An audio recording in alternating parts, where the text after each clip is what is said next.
आज बात करेंगे CU/CET को लेकर। जी हाँ, जो स्टूडेंट 12th के बाद यूनिवर्सिटी लेवल पर एडमिशन लेना चाहते हैं तो एंट्रेंस के बारे में आपका क्या ख्याल है। तो चलिए शुरुआत करते हैं आज की इस न्यूज़ में। जो ABP न्यूज़ ने हेडलाइन छापी है अपनी कि CU/CET 2021 अब कॉमन एंट्रेंस टेस्ट CU/CET के जरिए 41 सेंट्रल यूनिवर्सिटी के स्नातक पाठ्यक्रम में प्रवेश की योजना। तो देखिएगा बात क्या है कि इसका कहने का मतलब यही है कि 41 सेंट्रल यूनिवर्सिटी के द्वारा हम बैचलर में एडमिशन लेंगे, ठीक है। यानी कि ग्रेजुएशन के अंदर जो आपका एडमिशन है वो अब जो है CU/CET नाम से जो हमारी एक परीक्षा है, जो कॉमन एंट्रेंस टेस्ट होगी, जो 41 यूनिवर्सिटी पर अप्लाई होगी। तो central university common entrance test बोलते हैं इसे फुल फॉर्म में। न्यू एजुकेशन पॉलिसी के अंतर्गत भी इसका थोड़ा जिक्र आपको देखने के लिए मिलता है। और बल्कि हाँ, ये बात कहनी लाजमी है कि अभी किसी यूनिवर्सिटी ने ऑफिशियल मतलब कि नोटिफिकेशन नहीं रिलीज़ करा है, लेकिन ये है कि वो जल्द रिलीज़ कर देंगी अपने एडमिशन के टाइम के दौरान। तो आप देख सकते हो central university common entrance test 2021 देश की 41 सेंट्रल यूनिवर्सिटी के अंडर ग्रेजुएट कोर्सेज में दाखिले के लिए कॉमन एंट्रेंस टेस्ट का आयोजन किया जाएगा। इसके लिए इस महीने के अंत तक सूचना जारी की जा सकती है, ठीक है। तो ABP न्यूज कह रहा है कि इस महीने के अंत तक, यानी कि आप देख सकते हो हम वीडियो बना रहे हैं 15 अप्रैल 2021 को, यानी कि देखा जाए तो हमारा 30 अप्रैल 2021 तक, यानी कि इस महीने के अंत तक ये सूचना जारी हो जाएगी यूनिवर्सिटियों के द्वारा कि वो CU/CET लेंगे या नहीं लेंगे, ठीक है।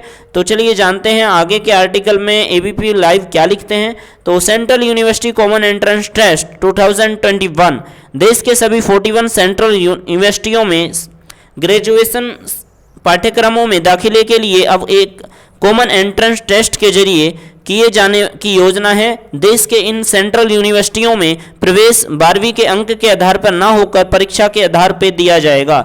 जी हाँ, कहने का मतलब क्या है कि पहले क्या होता था, पहले क्या कहना चाहिए कि अभी भी होता है, ऑफिशियल अपडेट नहीं आई है तब तक हम कैसे कह लें कि आपका बैचलर के अंदर ग्रेजुएशन के अंदर एडमिशन इस तरह से होता था। जो आपके 12th में एग्ज़ाम के बाद जो आपका रिजल्ट आता था 12th का, तो 12th के रिजल्ट के हिसाब से आपकी मेरिट बनती थी कि आपके 12th में आपके 75 मार्क्स आए तो 75 आपकी मेरिट बनेगी या 80 बनेगी, वो उसके बेस पे।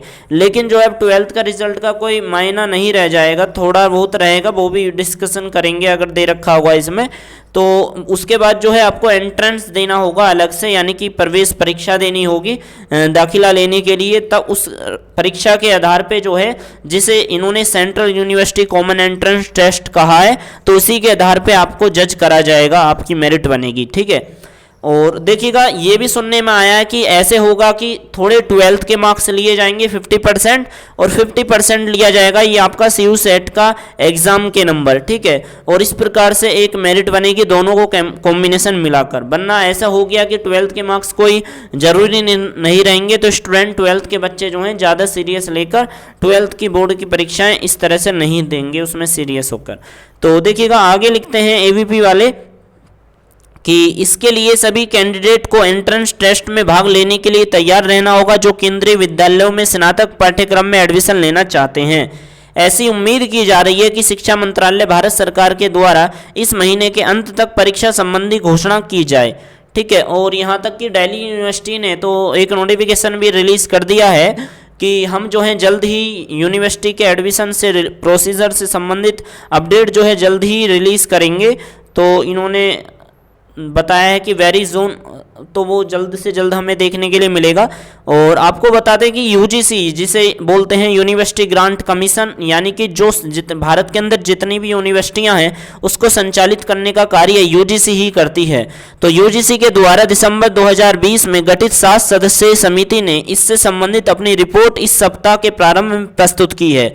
इस पैनल को सेंट्रल यूनिवर्सिटियों में स्नातक और आपका स्नातकोत्तर, यानी कि आपका ग्रेजुएशन और आपका पोस्ट ग्रेजुएशन और आपका PhD प्रोग्रामों में एडमिशन के लिए उच्च गुणवत्ता की योग्यता परीक्षा के लिए तौर तरीके की सिफारिश करने का काम सौंपा गया था। कमेटी ने इस बात की सिफारिश की है कि आने वाले एकेडमिक ईयर से सभी सेंट्रल यूनिवर्सिटियों के सभी पाठ्यक्रमों में एडमिशन केंद्रीय विश्वविद्यालय कॉमन एंट्रेंस टेस्ट यानी कि CUCT के आधार पर दिया जाए। साथ ही कमेटी ने यह भी सिफारिश की थी कि यह प्रवेश परीक्षा को एक वर्ष में कम से कम 2 बार आयोजित की जानी चाहिए। ठीक है, यानी कि ये कह रहे हैं कि प्रवेश परीक्षा को एक वर्ष में कम से कम 2 बार आयोजित किया जाना चाहिए। और सीधी सी बात है कि 2 बार आपके मतलब कि हमारे एडमिशन होंगे। और तो ये बात है, लेकिन ये फाइनल होगा या नहीं होगा वो तो डिपेंड करता है यूनिवर्सिटी नोटिफिकेशन के माध्यम से। तो हालांकि शिक्षा मंत्रालय के अधीन उच्च शिक्षा के सचिव अमित खरे ने मार्च में बताया था कि इस साल सामान्य परीक्षा केवल स्नातक पाठ्यक्रमों में दाखिले के लिए होगी। यह परीक्षा केवल एक बार आयोजित की जाएगी। ठीक है, यानी कि एक बार आयोजित की जाएगी, जो 2 बार आयोजित करने की डिमांड करी थी कमेटी ने, लेकिन एक ही बार आयोजित की जाएगी। तो CUSET न्यू एजुकेशन पॉलिसी 2020 का एक हिस्सा है, जिसमें कहा गया है कि राष्ट्रीय परीक्षण एजेंसी NTA देश भर के विश्वविद्यालयों में प्रवेश के लिए एकल प्रवेश परीक्षा की सुविधा प्रदान करेगी। तो जून में हो सकती है central university common entrance test UCT, तो ये जून में हो सकता है। और ऐसी उम्मीद की है कि पहली बार आयोजित होने वाले केंद्रीय विद्यालय कॉमन एंट्रेंस टेस्ट का आयोजन जून 2021 में किया जाएगा और इसका रिजल्ट 2021 में घोषित किया जाएगा। इससे सत्र के प्रारंभ में देरी की संभावना नहीं होगी। परीक्षा पैटर्न कैसा होगा? परीक्षा पैटर्न स्टार्ट करने से पहले मैं आपको बता दूं, जैसा कि आप सभी को पता होगा कि 10th के एग्जाम हमारे ज़्यादातर सभी स्टेटों ने मतलब कि कैंसिल कर दिए हैं और 12th के एग्जाम पोस्टपोन हुए हैं।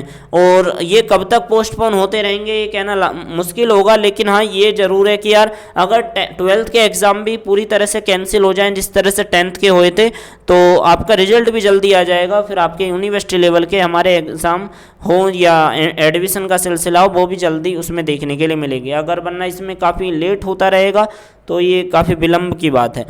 तो कमेटी के सदस्य ने बताया था परीक्षा पैटर्न के बारे में कि केंद्रीय विश्वविद्यालय कॉमन एंट्रेंस टेस्ट में 2 भाग शामिल होंगे, यानी कि 2 सेक्शन होंगे। सेक्शन ए में पढ़ने की समझ, मौखिक क्षमता, मात्रात्मक तर्क और तार्किक और विश्लेषणात्मक तर्क और सामान्य जागरूकता और ICT से 50 प्रश्न पूछे जाएंगे। वहीं सेक्शन बी में 50 डोमेन स्पेसिफिक प्रश्न होंगे। यह परीक्षा कंप्यूटर आधारित होगी, जिसमें बहुविकल्पीय प्रश्न होंगे जो हिंदी और अंग्रेजी दोनों भाषाओं में दिए गए होंगे। परीक्षा की अवधि 3 घंटे की होगी। समिति की रिपोर्ट के अनुसार विश्वविद्यालय में दाखिले के लिए स्टूडेंटों को CUSET में न्यूनतम 50% अंक प्राप्त करने चाहिए, यानी कि मिनिमम जो रिक्वायर्ड क्राइटेरिया है वो 50% है कि 50% तो चाहिए। हालांकि विश्वविद्यालय द्वारा तय किया जाएगा कि वे समग्र स्कोर का उपयोग करके पार्ट ए और पार्ट बी को अलग अलग वोटेज देंगे।